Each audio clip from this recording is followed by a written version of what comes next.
Norway seems like a great place to launch an EV. The locals are fully on board with electric car adoption, considering more than 80% of all new car sales in Norway are EVs.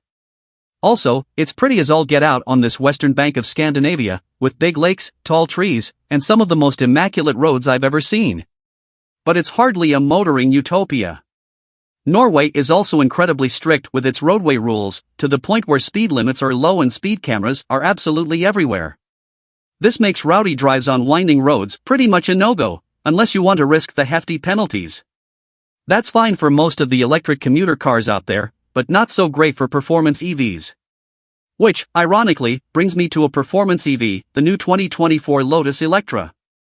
You have to remember, Lotus is a brand that built its identity on values like lightness, simplicity, and raw driving enjoyment.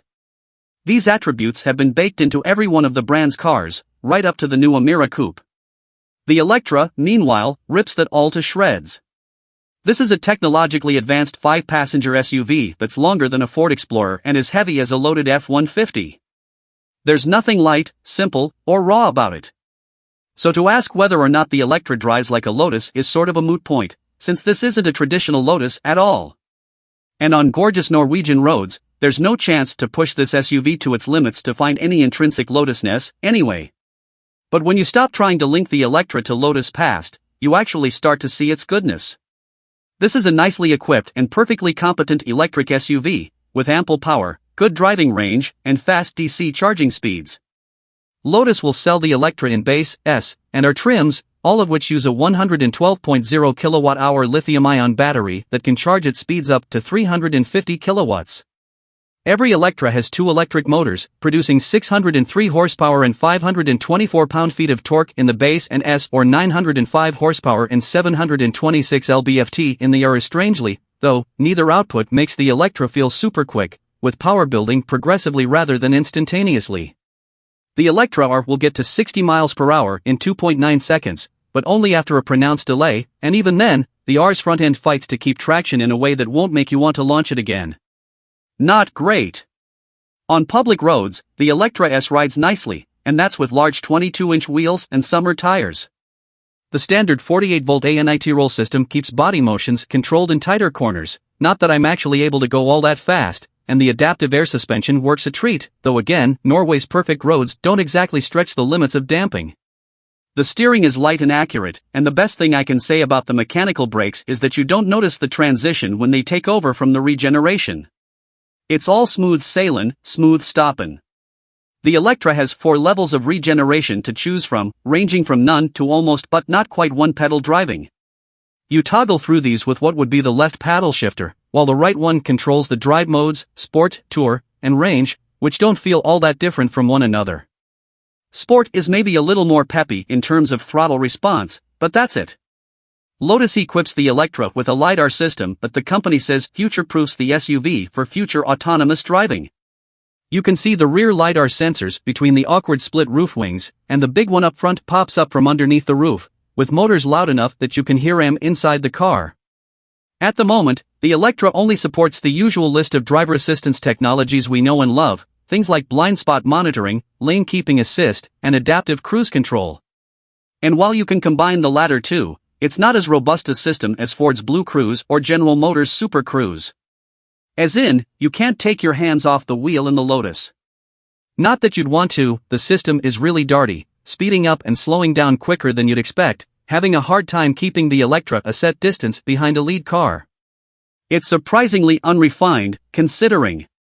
The Electra's infotainment setup is fully modern and fantastic. You won't believe it came from Lotus.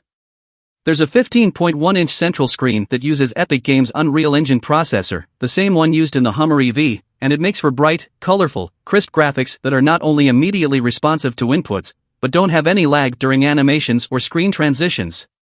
The native menu structure does have a steep learning curve, and you'll be forced to use it for now, since Apple CarPlay and Android Auto aren't yet available. But after 2 days of living with the Electra, I'm a big fan of this multimedia suite's power, graphics, and feature set. My one complaint? You use the screen to adjust the airflow direction of the dashboard vents, which is so freaking dumb.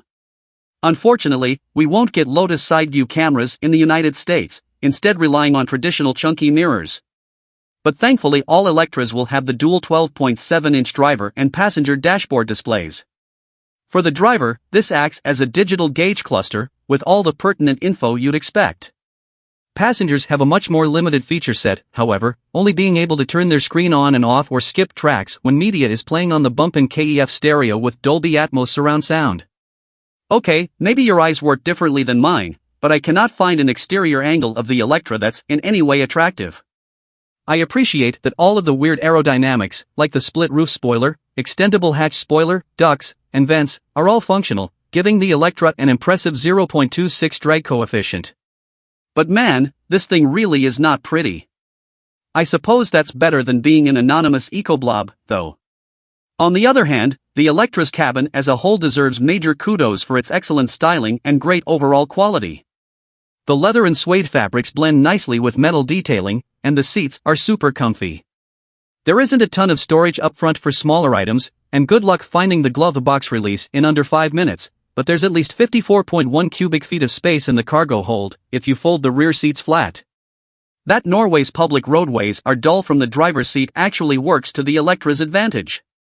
It lets me focus on the things this car does so well, like passenger comfort and infotainment tech, while still providing a quiet, comfortable, nicely composed ride. The Electra should have solid driving range, too, with Lotus estimating a maximum of 373 miles on the optimistic European WLTP cycle.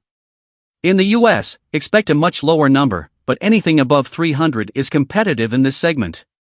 Whether or not the Electra drives like a pure, unhinged sports car is irrelevant.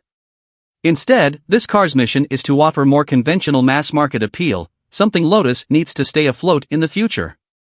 With prices estimated to start around $100,000 for a base car or $120,000 for an Electra S, it's unreasonably priced, except, where the hell do you even buy one?